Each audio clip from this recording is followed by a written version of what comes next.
Muntaha ni pacini kami sikuntu keajaiban dan tanda-tanda kebesaran Allah.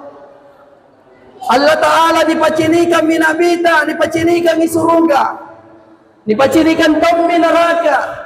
Ternyata Bapak Ibu, Rasulullah dibukakan hijab alam kubur. Di balik alam kubur, Rasulullah melihat ada seorang ibu yang sementara dicambuk oleh malaikat mungkar, dipalu-palui malaikat mungkar. Sementara dicambuk, tiba-tiba ternyata malaikat mungkar menghentikan cambukan itu. Aku tak ninjo ibu-ibu kemangari malaikat mungkar. Ya mungkar, lima takifu min darbik. Wahai mungkar, kenapa hari ini engkau hentikan siksaan? Sumpai nu palu-palui ka, sumpai nu cambuk ka. Angapa tiba-tiba nu pamari cambukan itu? Maka apa kata malaikat mungkar? Kaifa adribuka hazihi min istighfarul waladi mis salah. Bagaimana saya tidak hentikan cambukan ini sementara di dunia ada anakmu yang salat lalu memohon ampunan dosa-dosa. Maka Bapak Ibu, nanti kita sadar ketika kita sudah berada di alam kubur, ternyata bukan anak yang tinggi pangkatnya yang kita butuhkan, bukan anak yang banyak hartanya yang kita butuhkan. Bagus kalau anak tak tinggi pangkatnya, bagus kalau anak tak kaya, tapi dia pondasi agamanya bagus. Tapi pun nanti Bapak Ibu, kita akan menyesal bahwa ternyata anak yang kita butuhkan adalah anak yang sholat dan mendoakan kita. Anak-anak tak banyak. Ajari anak tersembahyang, ajari anak ngaji, karena tidak ada yang menolong kita di alam kubur kecuali anak. Ketika anak tak mengangkat tangannya, Rabbi ghafirli wa liwalidayya warhamhuma kama rabbayani shaghira, disebutkan di keterangan Bapak Ibu, 40 hari 40 malam sisaan dalam kubur dihentikan. Satu kali dia anak tak berdoa.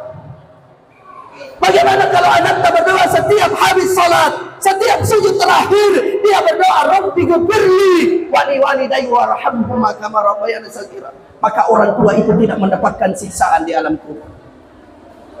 Maka yuk, jangan hanya setiap tahun perayaan Isra Mi'raj hanya sekedar menghabiskan kue, hanya sekedar duduk datang berkumpul tanpa kita merevolusi dalam kehidupan kita. Saya ingat bagaimana Allah berfirman dalam Al-Quran, walau annal ahlal qura amanu wattaqau lafatahna alaihim barakatim minas sama'i wal ardh. Jika sekiranya satu negeri itu dia beriman dan taat kepada Allah, dia kerjakan perintah Allah, salah satunya adalah salat, kemudian dia jauhi larangan Allah, lafatahna alaihim barakatim minas sama'i wal ardh. Allah akan turunkan berkah dari langit sekaligus keluarkan berkah dari perut bumi. Ikan tidak susah dicari. Kenapa? Allah hadirkan berkah dalam perut bumi. Angin kencang, hujan yang lebat tidak akan menimpa kita kalau kita beriman dan bertakwa kepada Allah.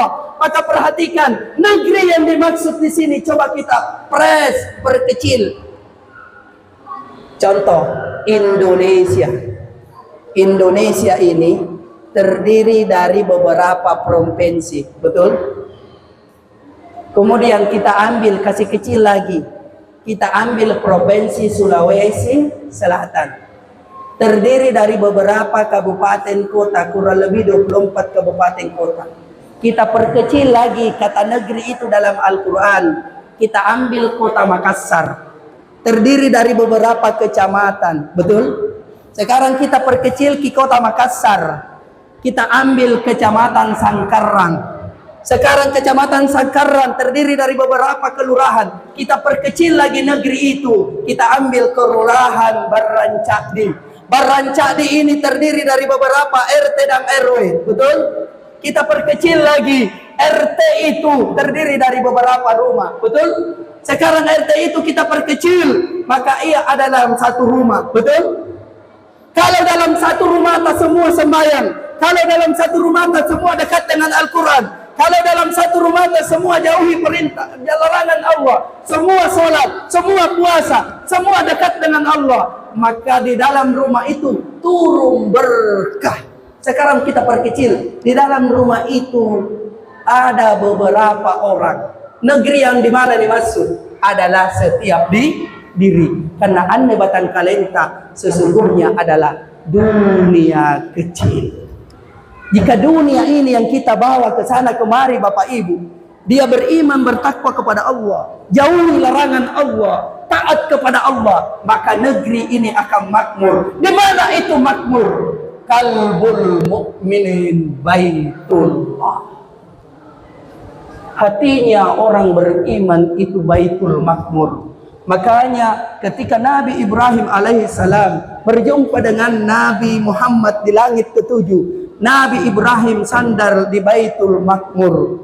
Maka Bapak Ibu sekalian, apa hubungannya dengan Nabi Ibrahim Baitul Makmur? Nabi Ibrahim adalah simbol yang mendirikan Ka'bah. Inna awalul baiti yudi alin nasi lallazi bakkatil. Yami antu Ka'bah yang pertama diciptakan oleh Allah di dalam diri kita. Pertama dibentuk oleh Allah adalah segi empat, batang tubuh, depan, belakang, kiri dan kanan adalah Baitullah. Di dalam Baitullah ada ruang. Di mana ruangnya? Adalah qalbul mu'minin Baitullah. Ibu,